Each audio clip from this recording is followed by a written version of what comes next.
യഥോ ധർമ്മ സ്തോ ജയ. ഭക്തസജ്ജനങ്ങളെ പ്രണാമം. പറഞ്ഞു വരുന്ന മഹാഭാരത കഥകളിൽ കഴിഞ്ഞ ഭാഗത്ത് പ്രധാനമായും പറഞ്ഞു നിർത്തിയത് കർണനിർദ്ദേശപ്രകാരം വനവാസത്തിലിരിക്കുന്ന പാണ്ഡവരെ ഒറ്റയ്ക്കൊറ്റയ്ക്ക് കൗരവർ പടയാളികളോടൊപ്പം ചെന്ന് നിഗ്രഹിച്ചു കളയണം എന്ന അഭിപ്രായം ദുര്യോധനും ദുശാസനും സ്വീകരിക്കുകയും അതനുസരിച്ച് പടയാളികളെയും കൂട്ടി കാനനത്തിലെത്താൻ തീരുമാനിച്ചിരുന്ന കൗരവരെ ഈ വിവരം ദിവ്യദൃഷ്ടിയിൽ കണ്ട വ്യാസമഹാഋഷി കസരപുരി കൊട്ടാരത്തിലിട്ട് എത്തി ദുര്യോധനെ അതിൽ നിന്ന് വിലക്കുന്നതും ധൃതരാഷ്ട്രരോട് പാണ്ഡവരെ നിഗ്രഹിക്കാനുള്ള ശ്രമത്തിൽ നിന്ന് കൗരവരെ പിന്തിരിച്ചില്ലെങ്കിൽ കൗരവർ തന്നെ ഇനി ഉണ്ടാകില്ല എന്ന സത്യം ധൃതരാഷ്ട്രനെ വ്യാസമഹാഋഷി അറിയിക്കുന്നതുമായ കാര്യങ്ങളാണ് കഴിഞ്ഞ ഭാഗത്ത് പ്രധാനമായും പ്രതിപാദിച്ചത്. കഴിഞ്ഞ ഭാഗത്ത് തന്നെ പാണ്ഡവർ കാമ്യക വനത്തിൽ വസിക്കുന്നതായ വിവരവും ഞാൻ പ്രതിപാദിച്ചിരുന്നു. ഈ കാമ്യക വനം എന്നത് ഒരു കൂട്ടം അസുരന്മാരുടെ, അതായത് രാക്ഷസന്മാരുടെ ആവാസ കേന്ദ്രമാണ്. രാക്ഷസന്മാരുടെ ആവാസ കേന്ദ്രമായതിനാൽ ഈ പ്രദേശത്ത് സ്വാഭാവികമായും അന്ന് വനങ്ങളിൽ അധിവസിക്കുമായിരുന്ന ഋഷിവര്യന്മാരോ ഇടയന്മാരോ ഒന്നും അവിടെ ഉണ്ടായിരുന്നില്ല എന്ന് മാത്രമല്ല, നാട്ടിൽ നിന്ന് വിഭവങ്ങൾ ശേഖരിക്കുന്നതിലേക്ക് വേണ്ടി എത്തുന്ന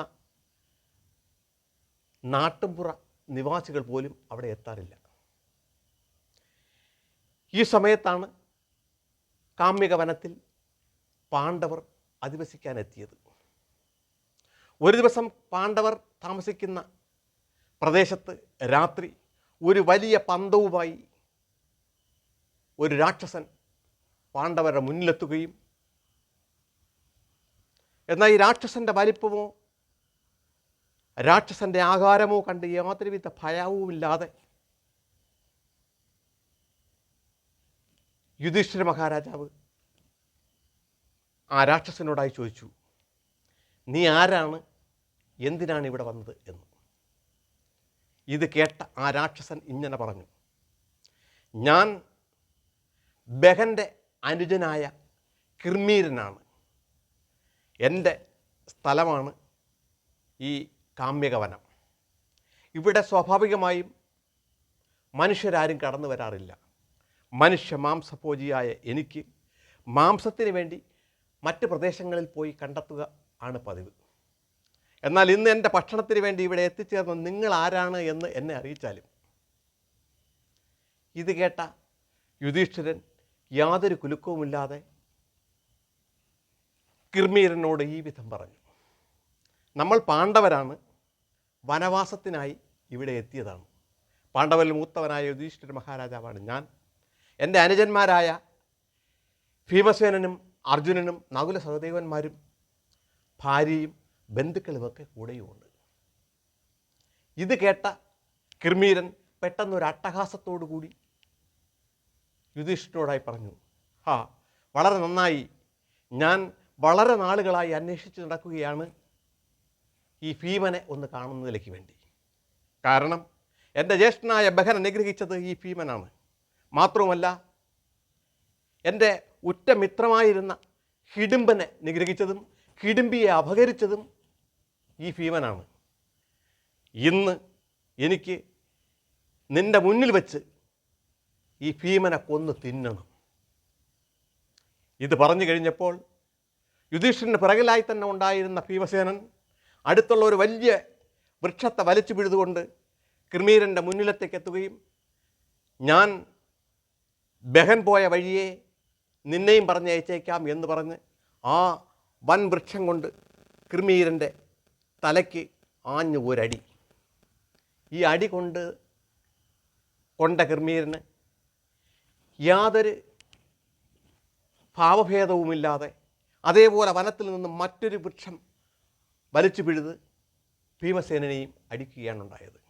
അങ്ങനെ പല വൃക്ഷങ്ങൾ വലിച്ചു പിഴുത് ആ വനത്തിൽ നിന്ന് ഭീമനും കിർമീരനും അധിക സമയം, അധിക നാഴികകൾ പരസ്പരം വൃക്ഷങ്ങൾ കൊണ്ട് അടിക്കുകയും, എന്നാൽ ഈ വൃക്ഷങ്ങൾ തകർന്ന് തരിപ്പണമായി വീഴുകയല്ലാതെ ഭീമസേനനോ കിർമീരനോ ഒന്നും സംഭവിച്ചില്ല. ആയതിനാൽ തുടർന്ന് ഭീമസേനനും കിർമീരനും തമ്മിൽ ദ്വന്ദ്വയുദ്ധം ആരംഭിച്ചു. അതിഘോരമായ ദ്വന്ദ്വയുദ്ധം ഇവർ രണ്ടുപേരും തമ്മിൽ നടത്തി. മുഷ്ടി ചുരുട്ടി പരസ്പരം ഇടിക്കുകയും കാൽമുട്ടുകൾ കൊണ്ടും കൈകൊണ്ടും പരസ്പരം തൊഴിക്കുകയും, ഇങ്ങനെ നാഴിക വിനാഴികകൾ അങ്ങനെ യുദ്ധം നീണ്ടുനിന്നു. ആദ്യമൊക്കെ കിർമീരനും ഭീമസേനനും തുല്യര ശക്തികളാണ് എന്ന് മറ്റുള്ളവർക്ക് ബോധ്യമായി. എങ്കിലും കുറച്ച് സമയങ്ങൾ അധികം കഴിയും തോറും കിർമീരൻ ക്ഷീണിക്കുന്നു എന്ന് ബോധ്യമായ ഭീമസേനൻ കിർമീരൻ്റെ കഴുത്തിന് പിടിച്ച് ഞെരിച്ച് ഒടിച്ചുകൊണ്ട് നാഭിയിൽ മുട്ട് കൊണ്ട് ഇടിച്ച് വീഴ്ത്തുകയും തറയിലേക്കിട്ട് ചവിട്ടുകയും ചെയ്തു. എന്തായാലും കിർമീരൻ്റെ കഥ കഴിഞ്ഞു. കിർമീരൻ്റെ വധം കണ്ടുനിന്ന യുധിഷ്ഠിരനും അർജുനനും മറ്റ് പാണ്ഡവരും പാഞ്ചാലിയുമൊക്കെ ഭീമസേനനെ അഭിനന്ദിക്കുകയും ചെയ്തു. പാണ്ഡവർ കിർമീര വനത്തിൽ താമസമുണ്ട് എന്നറിഞ്ഞുകൊണ്ട് ആ പാണ്ഡവരുടെ ഉറ്റമിത്രങ്ങളായ അനേകം രാജാക്കന്മാരും അനേകം ബന്ധുജനങ്ങളും ഇങ്ങനെ കാമ്യക വനത്തിൽ വന്ന് അവരെ കണ്ടുകൊണ്ടേയിരുന്നു. ഒരു നാൾ മറ്റ് അനേകം രാജാക്കന്മാരോടൊപ്പം രാജാക്കന്മാരെത്തിയതുപോലെ ദ്വാരകയിൽ നിന്ന് കൃഷ്ണനും അവിടെ എത്തി. കൃഷ്ണൻ്റെ സാന്നിധ്യത്തിൽ മറ്റനേകം രാജാക്കന്മാരവിടെ ഉണ്ടായിരുന്നവരെല്ലാവരും കൂടി ഒരു അഭിപ്രായം പറഞ്ഞു. എന്തായാലും ദുര്യോധനനും കൗരവരും കാണിച്ചത് അതിസാഹസവും ക്രൂരവുമായി പോയ ചതിയായിപ്പോയി. ഇതിന് തൽക്കാലം പാണ്ഡവർ പകരം ചെയ്തില്ലെങ്കിലും കൃഷ്ണൻ്റെ നേതൃത്വത്തിൽ നമ്മളെല്ലാവരും കൂടി ചേർന്ന് കൗരവരെ അടിച്ച് തോൽപ്പിച്ച് ഹസ്തനപുരിയും ഇന്ദ്രപ്രസ്ഥവുമൊക്കെ പാണ്ഡവർക്ക് നേടിക്കൊടുക്കണം എന്ന്. ഈ അഭിപ്രായം കേട്ടുനിന്ന കൃഷ്ണൻ തിരിച്ച് പ്രതിവചിച്ചു, നിങ്ങളുടെ ഈ അഭിപ്രായം തികച്ചും യോഗ്യമാണ്. കാരണം ചതിയിലൂടെയും വഞ്ചനയിലൂടെയും പാണ്ഡവരിൽ നിന്ന് കരസ്ഥമാക്കിയ ആ സ്വത്തുക്കൾ തിരിച്ചെടുത്തു കൊടുക്കുന്നതിലേക്ക് വേണ്ടി ആ ദുർജനങ്ങളായ കൗരവരെ നിഗ്രഹിക്കുന്നതിൽ യാതൊരു തെറ്റുമില്ല. അതിന് ഞാൻ നേതൃത്വം വഹിക്കാം എന്ന്. ഇത് പറയുക മാത്രമല്ല, ഈ സമയത്ത് കൃഷ്ണനിൽ നിന്ന് വളരെ ക്രൗര്യമായ ഒരു രൂപം മറ്റെല്ലാവരും കാണാനിടയാവുകയും അത് കണ്ട് ആ രാജാക്കന്മാർ മാത്രമല്ല പാണ്ഡവർ പോലും ഞെട്ടിപ്പോവുകയും ചെയ്തു. ഈ സമയത്ത് അർജുനൻ മുന്നോട്ട് വന്ന് ഭഗവാൻ കൃഷ്ണനോടും ഇപ്രകാരം പറഞ്ഞു, അല്ലയോ കൃഷ്ണ, അങ്ങ് സാക്ഷാൽ മഹാവിഷ്ണുവാണെന്ന സത്യം ഈ നിൽക്കുന്ന എല്ലാവർക്കും അറിയാം. അങ്ങ് മുൻകാലങ്ങളിൽ ഓരോ യുഗങ്ങളിലും ഓരോ മനുഷ്യ ജന്മമെടുത്ത് ഈ ഭൂമിയിലുണ്ടായ അനേകം ദുഷ്ടന്മാരെ നിഗ്രഹിച്ചിട്ടുള്ള കാര്യങ്ങളും നമുക്കൊക്കെ അറിയാം. അത് വച്ച് വിലയിരുത്തുമ്പോൾ കൗരവരെ നിഗ്രഹിക്കുക എന്നത് അങ്ങേക്ക് വളരെ ആയാസരഹിതമായ കാര്യമാണ് എന്ന കാര്യത്തിൽ യാതൊരു തർക്കവുമില്ല. പക്ഷേ എൻ്റെ ഈ ജ്യേഷ്ഠൻ യുധിഷ്ഠിരൻ അങ്ങ് ഹസ്തിനപുരി കൊട്ടാരത്തിൽ ആ സഭയ്ക്കുള്ളിലിരുന്ന് ഒരു സത്യം ചെയ്തു കൊടുത്തു. ഞാൻ ഈ ചൂതിൽ തോൽക്കുകയാണെങ്കിൽ 12 വർഷത്തെ വനവാസവും 1 വർഷത്തെ അജ്ഞാതവാസവും വഹിച്ചു കൊള്ളാം എന്ന പരസ്പരം സത്യം ചെയ്തതിൽ യുധിഷ്ഠിരൻ ആ സത്യത്തെ ചതിയിലൂടെയാണ്, വഞ്ചനയിലൂടെയാണ്, കള്ളച്ചൂതിലൂടെയാണ് യുധിഷ്ഠിരനെ കൗരവർ നേരിട്ടതെങ്കിലും എൻ്റെ ജ്യേഷ്ഠൻ യുധിഷ്ഠിരൻ തോറ്റു എന്ന് സ്വയം നിശ്ചയിച്ചിരിക്കുന്ന സ്ഥിതിക്ക് ആ വനവാസം പൂർത്തിയാക്കാൻ കഴിഞ്ഞില്ലെങ്കിൽ എൻ്റെ ജ്യേഷ്ഠൻ ധർമ്മവിരുദ്ധമായി ഞാൻ പ്രവർത്തിച്ചു എന്ന് എൽക്കാലവും പറയാനിടയാവും. അങ്ങനെ പറഞ്ഞുകൊണ്ടേയിരിക്കും. ആയതിനാൽ അങ്ങ് ക്ഷമിച്ചാലും ജ്യേഷ്ഠനെയും നമ്മൾ പാണ്ഡവരെയും ഈ വനവാസവും അജ്ഞാതവാസവും പൂർത്തിയാക്കുന്നതിലേക്ക് വേണ്ടി അങ്ങ് അനുവദിച്ചാലും അതിനുശേഷം അങ്ങയുടെ ഇഷ്ടപ്രകാരമോ നമ്മുടെ ഇഷ്ടപ്രകാരമോ കൗരവരെ നമുക്ക് നേരിടാം എന്ന്. ഇത് കേട്ടു നിന്ന കൃഷ്ണൻ അർജുനനോടായി പറഞ്ഞു, അർജുന, നീ ആദിപുരുഷനായ നരനും ഞാൻ നാരായണനുമാണ്. നരനാരായണന്മാർ കൃതായുഗത്തിൽ ശേഷം ഈ ദ്വാപരയുഗത്തിൽ ഒരുമിച്ച് ജന്മമെടുത്തതിന് ഒരു സത്യമുണ്ട്. എന്തായാലും ആ സത്യം നമുക്ക് നിർവഹിച്ചേ തീരൂ. ഇപ്പോൾ ഞാനും നീയും ഭേദമില്ല. നിൻ്റെ അഭിപ്രായത്തെ ഞാൻ അംഗീകരിക്കുന്നു. നിൻ്റെ ഇഷ്ടപ്രകാരം നടക്കട്ടെ എന്ന്. ഇത് പറഞ്ഞ് കഴിഞ്ഞപ്പോൾ പാഞ്ചാലി ഓടി കൃഷ്ണനടുത്ത് വരികയും കൃഷ്ണനെ പ്രണമിച്ചുകൊണ്ട് പാഞ്ചാലി പ്രകാരം ആ കൗരവ സഭയിൽ ഉണ്ടായ പീഡനങ്ങളെക്കുറിച്ച് വിവരിക്കുകയും ചെയ്തു. കൃഷ്ണ, അങ്ങ് മാത്രമാണ് ആപത്തിൽപ്പെട്ട് ഉഴലുകയായിരുന്ന എന്നെ സംരക്ഷിക്കാനുണ്ടായിരുന്ന ഏക ബന്ധു. ഈ ലോകത്ത് എനിക്ക് ഉള്ളതിലേറ്റവും ശ്രേഷ്ഠമായ ബന്ധു അങ്ങ് തന്നെയാണ്. അങ്ങയുടെ ആ ഉപകാര സ്മരണയ്ക്ക് ഒരിക്കലും എനിക്ക് മറക്കാൻ കഴിയില്ല. അങ്ങ് തുടർന്നും എന്നെയും ഈ പാണ്ഡവരെയും സംരക്ഷിച്ചു കൊള്ളണമേ എന്നപേക്ഷിക്കുകയും ഇത് കേട്ടു നിന്ന കൃഷ്ണൻ ദ്രൗപദിയോടായി തിരിച്ചു പറഞ്ഞു, ദ്രൗപദി, എൻ്റെ പ്രിയ സോദരി, നീ ക്ഷമിച്ചാലും ഞാനെപ്പോഴും പാണ്ഡവരുടെ രക്ഷയ്ക്കുണ്ടാവും. ഞാനൊരു കാര്യം നിനക്ക് വാക്ക് തരുന്നു. നീ തുടർന്നും രാജഭഗ്നിയായി അനേകം വർഷം ജീവിക്കാൻ ഇടവരും എന്ന വസ്തുത നിന്നെ ഞാൻ ഓർമ്മപ്പെടുത്തുന്നു, നിനക്ക് ഞാൻ ഉറപ്പ് തരുന്നു എന്ന്. ഇത് കേട്ടുകഴിഞ്ഞപ്പോൾ പാഞ്ചാല യുവരാജാവായ ദൃഷ്ടദ്രുമ്നൻ മുന്നോട്ട് വരികയും തൻ്റെ സോദരിയായ ദ്രൗപദിയോട് ഇപ്രകാരം പറയുകയും ചെയ്തു. പ്രിയ സോദരി, നിൻ്റെ ദുഃഖം എനിക്ക് മനസ്സിലാകുന്നു. ഞാൻ നിന്നെക്കാൾ കൂടുതൽ വ്യസനിക്കുന്നു. എന്നാൽ ഞാൻ നിനക്കൊരു കാര്യം വാക്ക് തരാം. ഞാൻ ജന്മം കൊണ്ടത് ദ്രോണരെ നിഗ്രഹിക്കുന്നതിലേക്ക് വേണ്ടിയാണ്. ഞാൻ ദ്രോണരെ നിഗ്രഹിക്കും. ശിഖണ്ഡി ഭീഷ്മരെ നിഗ്രഹിക്കും. കർണനെ ഈ അർജുനൻ നിഗ്രഹിക്കും. ദുര്യോധന ഭീമസേനൻ നിഗ്രഹിക്കും. ബാക്കിയുള്ള കൗരവർ നമുക്കൊന്നും ഒരു വിഷയമേ അല്ല. അങ്ങനെ കൗരവരെ പൂർണ്ണമായും തകർത്ത് പാണ്ഡവർ വീണ്ടും രാജ്യം തിരിച്ചു പിടിച്ചിരിക്കും. അക്കാര്യത്തെ സംശയമില്ല. എൻ്റെ പ്രിയ സോദരി ദ്രൗപദി, നീ സമാധാനപ്പെട്ടാലും എന്ന് പാഞ്ചാല യുവരാജാവ് ദൃഷ്ടദ്രുമ്നൻ സ്വസഹോദരിയായ ദ്രൗപദിയെ ആശ്വസിപ്പിക്കുകയും ചെയ്തു. ഈ സമയം കൃഷ്ണൻ വീണ്ടും പറഞ്ഞു, ഏത് വിധേനയും ഞാൻ ദ്വാരകയിലുണ്ടായിരുന്നപ്പോഴാണ്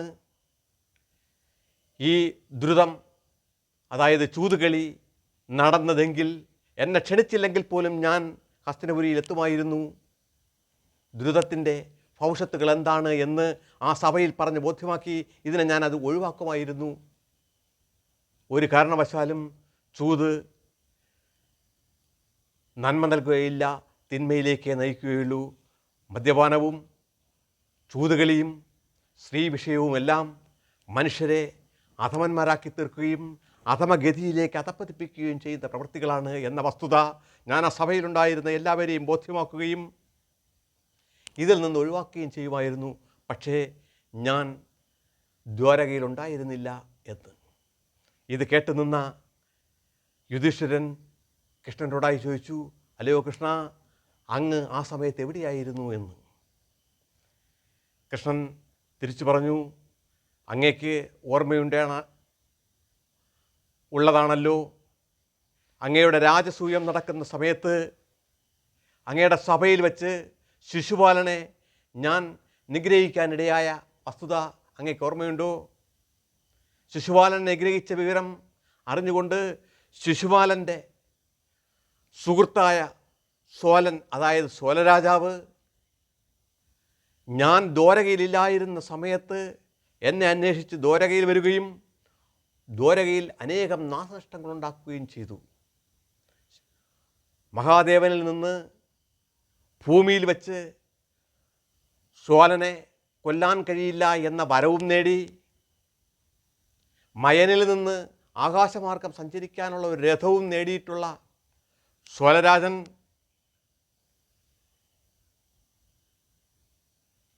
വളരെയധികം നാശനഷ്ടങ്ങളാണ് ദ്വാരകയിൽ ഉണ്ടാക്കിയത്. ആ സോലനെ എൻ്റെ ജ്യേഷ്ഠൻ ബലരാമനും എൻ്റെ പുത്രൻ പ്രദ്യുമ്നനും നേരിട്ടുവെങ്കിലും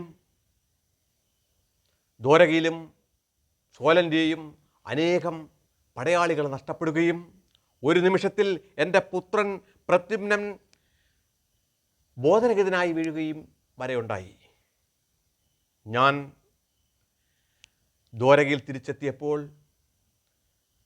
സോലൻ അവിടെ ഉണ്ടാക്കി വെച്ച നാശനഷ്ടങ്ങളെക്കുറിച്ചും എന്നെക്കുറിച്ച് സീലൻ പറഞ്ഞു നടന്ന അപവാദങ്ങളെക്കുറിച്ചുമൊക്കെ അറിയാനിടയാവുകയും ഇനി ഒരു കാരണവശാലും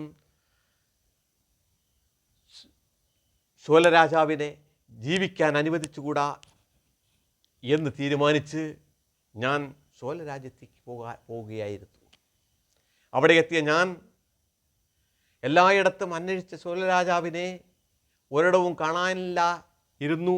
എങ്കിലും സമുദ്രത്തിൻ്റെ മധ്യത്തിൽ ഒരു ദ്വീപിൽ അവൻ നിൽക്കുകയാണ് എന്ന് എനിക്ക് ബോധ്യമാവുകയും ഞാൻ പാഞ്ചജന്യം മുഴക്കുകയും ഈ സമയത്ത് സോലൻ എന്നോട് മായായുദ്ധം ചെയ്യുകയും ചെയ്തു. മായ വളരെയധികം വശമായിരുന്ന സോലരാജാവ് മായ കൊണ്ട് എന്നെ നേരിടുകയും അതേ മായ കൊണ്ട് തന്നെ തിരിച്ചു ഞാൻ അവനെ നേരിടുകയും ചെയ്തു. ആ യുദ്ധം 27 നാളുകൾ നീണ്ടു നിൽക്കുകയും അവസാനം ആകാശത്തിൽ വെച്ച് അവനെ നിഗ്രഹിച്ചിട്ട് തിരിച്ചു ദ്വാരകയിലെത്തിയപ്പോഴാണ് ഇവിടെ ദുരിതം നടന്നതും നിങ്ങൾ വനത്തിലെത്തിയതുമായ വിവരങ്ങൾ ഞാൻ അറിയുന്നത്. ഉടൻ തന്നെ ഞാൻ അവിടെ നിന്ന് നിങ്ങളെ കാണുന്നതിലേക്ക് വേണ്ടിയാണ് ഈ കാമ്യക വനത്തിലെത്തിയത്. കൃഷ്ണൻ ഇവയൊക്കെയും പറഞ്ഞു തീർന്നിട്ട് ശേഷം അവിടെ ഉണ്ടായിരുന്ന പാണ്ഡവരോടും മറ്റ് രാജാക്കന്മാരോടും യാത്ര പറയുകയും ദ്വാരകയിലേക്ക് പോകുന്നതിന് മുമ്പ് സ്വസഹോദരിയും അർജുനപത്നിയുമായ സുഭദ്രയെയും അവരുടെ പുത്രനായ അഭിമന്യുവിനെയും കൂട്ടി ദ്വാരകയിലേക്ക് തിരിച്ചു പോവുകയും ചെയ്തു. ഈ സമയം ദൃഷ്ടദ്യുമ്നൻ പാഞ്ചാലിയുടെ 5 പുത്രന്മാരെയും കൂട്ടി പാഞ്ചാലദേശത്തേക്കും പോയി. പാണ്ഡവർ തുടർന്ന് വനവാസം തുടരുകയും ചെയ്തു. പ്രിയ സജ്ജനങ്ങളെ, ഈ ഭാഗം ഞാൻ ഇന്നിവിടെ നിർത്തുന്നു. തുടർ കഥകൾ അടുത്ത ഭാഗങ്ങളിൽ പ്രതിപാദിക്കാം. തൽക്കാലം നിർത്തട്ടെ. ലോകാ സമസ്ത സുഖിനോ ഭവന്തു.